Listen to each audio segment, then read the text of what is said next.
There is a movement that is ready to happen in America. The culture needs to no longer see the church as an option, but the answer to their lives. And to do that, you need to be known by your community. If they do not know you, they cannot go to you. And not only that, what we're going to start off talking with today is how they know you. And specifically, we're going to be talking about branding. Now, a lot of pastors and church leaders, elders, well-meaning leaders in the church, they hear the word branding and they immediately turn off their ears. They stop listening. That's too businessy. That's too corporate. Well, listen, the reason why you are where you are is because you have not taken branding as seriously as you should.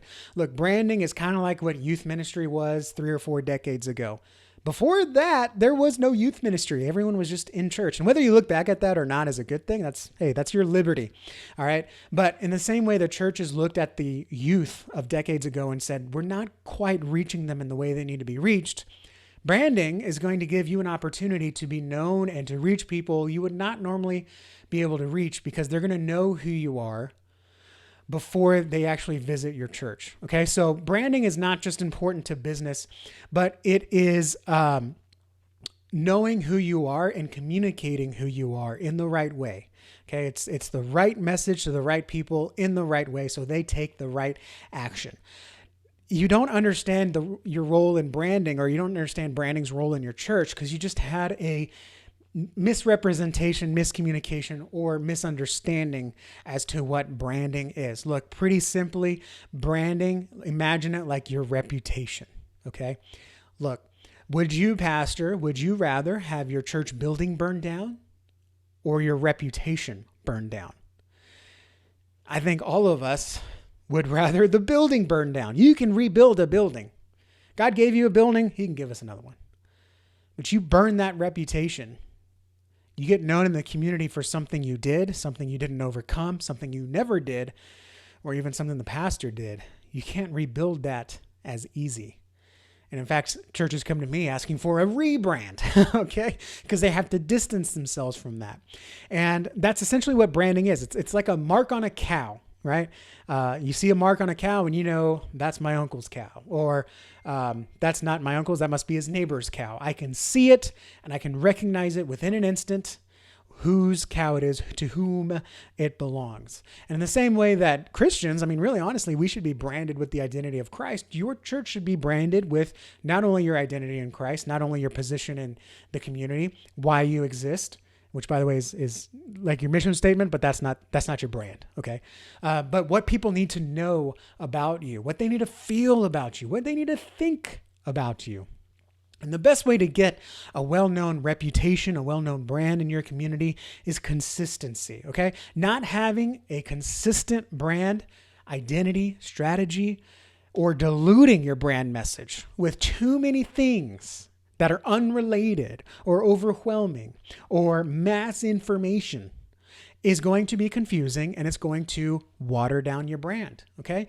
Look, Jesus Christ is for everyone. Your church is not. And the best example of that is, what language do you speak? Does that mean you're turning away people of other languages? No. It just means that you're best equipped to serve people that speak English or speak Spanish or speak Mandarin. Whatever your church language is, you naturally can't, that is a natural barrier to people you cannot effectively serve. Okay. So if you understand that your church is just inherently not for everyone, that's why God's planting new churches, because there's people that the current churches are not reaching, and that's a result of the fallen world we live in. But I think it's a good thing that God is still calling pastors to plant. Your church cannot be known for everything. Look, you can't do everything, even if you're a church of thousands. You can't do everything, which is why different churches have different ministries and different churches do ministries well. And the churches that struggle are struggling because they're trying to do things they were never called to do. They were never equipped to do. They were never gifted to do. How many times did you start a ministry, then the leader left and you had no one to take it over?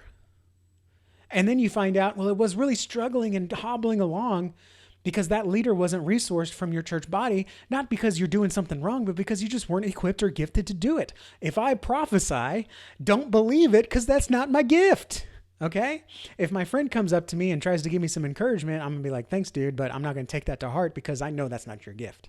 All right. You don't put a non-gifted administrator into a role if they don't have the gift of administration. Okay. So in the same way that we each have our own individual gifts, churches have their own unique individual giftings. Okay. And that becomes the reputation that you put out into the community. It's not good. It's not bad. It's what it is. It's what gets people to pay attention to your message, to then have intention to change or intention to hear what this Jesus is, what this church is doing, and gets them to act, is consistency and cohesion. But if you keep putting out there, hey, we're a church for the unchurched. We're a church for families. No, we're a church for singles. No, we love old people. No, we love young people. We need more college kids. We don't know where they are. We live down to the, I hear this often, right? We live down the street from a college, but these kids just don't know we exist. Or all they do is come for the free lunch. If you try to do everything, you end up being noisy, watered down, flavorless, and you end up coming across as nothing. Okay. Not only that, let's say you do know who you are. Does your communications match who you are? If you say we're a fun, vibrant, loving community that's welcoming to everyone, but you have a logo that looks like a bank and you use the same colors in all your visuals as a Chase Bank, well, you don't look fun and loving, you look institutional. And as much as you can say, oh, we're fun loving, oh, yeah. If you cannot back it up with consistent visuals, that's where that break is. That's where you say, man, I just wish more people knew that they could belong here. Well, if you have an institutional looking logo, a corporate logo, guess what? Subconsciously, that comes across, and that's a conflict between what you say and what you present. That conflict causes people to not trust you, to not want to act on you. It causes inconsistency. Okay, same thing if you say, you know what, we are a liturgical church. We take religion seriously. If you're not in all the way, then you're not in all the way. And this may not be the place for you to serve or a place for you to witness or a place for you to grow. Again, not exclusionary, but it's like, some churches are called, all churches are called to be soldiers for Christ. Some churches are called to be Navy SEALs, okay? But if you present as a fun loving, hey, look at us, we're so much fun, and we've got a colorful purple and orange logo, and they come in and they experience Sears training, okay? That's a disconnect. You're going to have more people coming with a false representation of what the church is, and it was no fault of your own.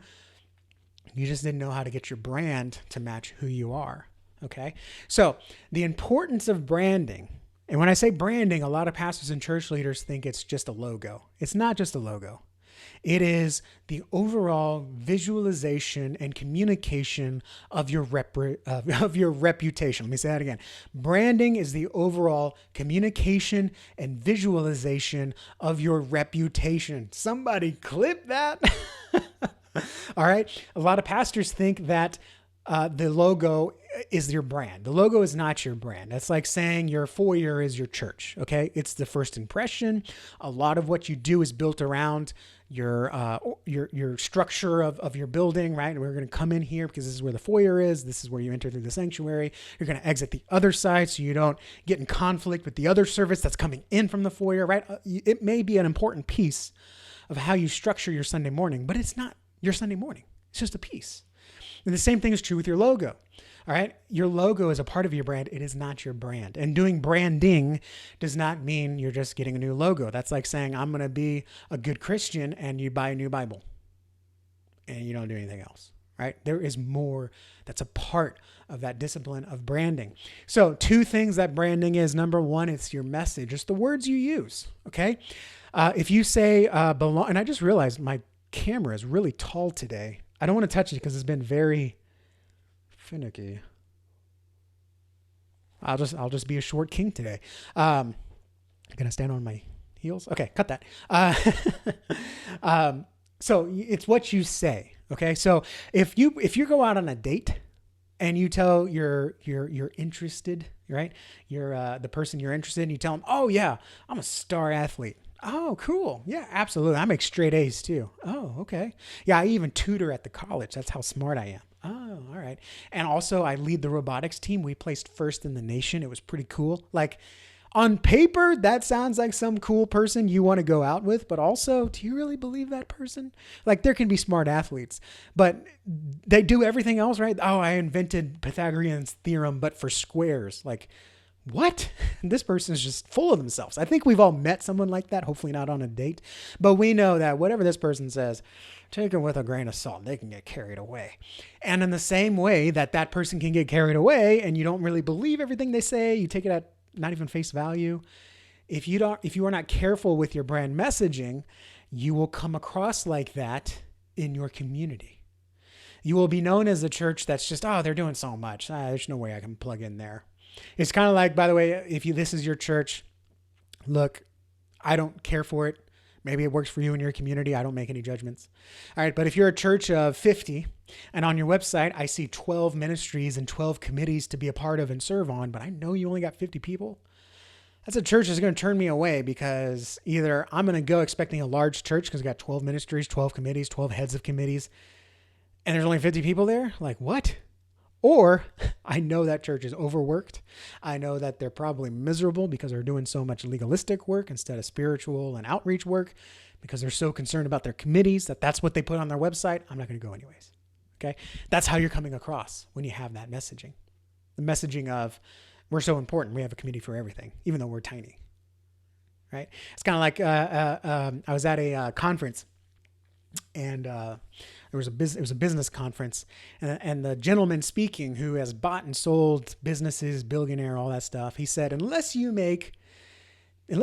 business makes $3 million a year, and you have an actual team of people, if you call yourself a CEO and you're a business of 1, 2, or 3, or you make less than that, you will be laughed out of the room, and you will never get a business loan because you are not serious about your business, because you are more concerned with titles than recognizing the reality of who you are or where you are. And I took that to heart because I'm like, okay, I'm not a CEO. I'm a founder. I'm a owner, whatever, but I'm not a CEO. I don't have a C-suite right now. Okay. But what I do have is I know who I am and I know who I'm called to serve and I know who I serve best. And that's discipleship focused, God-centered churches that want more people to hear the gospel by coming to church or by sending the church out to them using modern marketing methods without sounding gimmicky or doing things that just because they worked for someone else, I'm going to figure it out on my own. No, that's not who I'm called to serve. But anyways, so if you present your church as this big grand thing and look at how great we are, but really on the inside, you're just barely struggling along, that's a miscommunication of your brand that causes mistrust, and that mistrust bleeds into your reputation. So you have to know exactly who you are, who you're called to serve, who you're gifted to serve, what's going to resonate with them. That's the right message, and then give them the right thing to do, because eventually the right time will come. That's why I say it's important to get your message out there, even if someone's not interested. Just because they're not interested now doesn't mean that they're not interested in the future. Then you take that message, that communication, that brand messaging, and you link it to visuals, okay? Now, when I talk about linking it to visuals, I'm not talking about color theory, okay? If every church did perfect color theory, we would all have blue logos that look like bank logos, because that's what color theory ultimately leads you to, right? You're either blue because you want to be trusted, or you're red because you want to stand out, or you're purple because you want to be different and creative. Maybe orange does that too. All right. And then your group's logos are always green because it's growth, right? Color theory is a good practice, but it's the last 20%. Meaning, if you follow what is Pareto's principle, 80-20, 20% of the work gives you 80% of the results. Color theory is not part of that 20%. Okay. Visual consistency is that 20%. You can worry about color theory when you're running $1 million campaigns and you've got 4 churches planted in a network of churches because you've done so much work reaching into your community that then you need to figure out how to communicate this. And then you can go into that. Okay. That's advanced stuff. All right. That's like looking at the theory of, how do we celebrate Last Supper? How do we remember our Last Supper? How often do we do it? How do we pass out the elements? And you're like, it's like someone worrying about that. And I'm like, dude, you haven't even accepted Jesus Christ as your personal Lord and Savior. Why are you thinking about all this stuff? So your visuals need to be linked to your messaging. And again, I'm not talking about brand theory. I'm talking about if you are a personal grandfather-like brand, messaging in your brand, then your visuals should represent that. It should be stoic. It should be authoritative. But if you're more of like the friendly church, like we're along this side with you and we're figuring it out with you, but we know the answer. We know what happens in the future, not prophecy, but revelation wise. We know what's coming, but we have peace because we know we are with Christ. And hey, we want to bring you alongside with us. Right? If that's your church, then you got to have a logo and visuals to match that. If you're just black and white and you come across like Louis Vuitton, that clashes with your message. That causes mistrust. That mistrust causes a break in your reputation. So these are linked, okay? Very rarely will I do visual branding. Well, sometimes it's called brand identity. Very rarely do I do that work unless there's been messaging work already done, or we will do it as a part of that process, because that's how important it is. It's like trying to take the New Testament without the Old Testament, or the Old Testament without the New Testament. You need both to get a full picture and give your community the full picture of your church. Okay? So real quick, if you just want to take some actions with that, number one, story brand framework. You can buy the book for $16, I think it is. Building a story brand, try to do it yourself. You can talk with us. We can do it. We have a new framework that we've been working through. I'm very excited. It's based off of the story brand framework, but it goes a little bit more into direct response, which is where we see a lot of people getting involved with the church. Direct response is directly reaching out to them and asking them to make a decision, not for Christ, but make a decision to check out the church or come to an event. Story brand can work with that, but it's a little bit higher level. So we've kind of, if you want to call it story brand light, I don't like calling it that, but we have our own memorable message framework that we use. It's much more affordable for churches, but you can also hire a story brand certified guide to do that. We have one on contract because for some churches that's important to them. They have the blessings to be able to pay for that. So we offer that as well. But that's your first step. Number two is get your messaging. All right. And then you get your visuals that match your messaging. And when you work with a brand guide that knows their stuff, a brand expert that knows their stuff, they'll be able to take that message and be able to select colors that resonate with that, be able to select visuals that resonate with that, not just your logo, but the 10 different ways your logo needs to be shown based on the medium: digital, analog, tall, long, wide, square, in depth, without depth, flat, 3D, whatever, matte. Like there's a whole bunch of things that I don't even know about, but they're in our deliverables. So I'm like, okay, this is very important. They'll be able to match with your messaging to support that. Okay. You don't wear a suit. If you wear a suit or collared shirt when you preach, you don't do that because you have to. You do it because it supports the authority that God has given to you to lead his people and gets them to pay attention to you, versus a Hawaiian shirt, shorts, and sandals. Like, this bro's like me. Why do I need to listen to him? Okay. I'm not saying the pastors can't wear that stuff, but for many of the churches that I serve, that's just the clientele that I have. But if that's you, if you are the surfer, you got to have visuals and messaging that represents that. It all works together.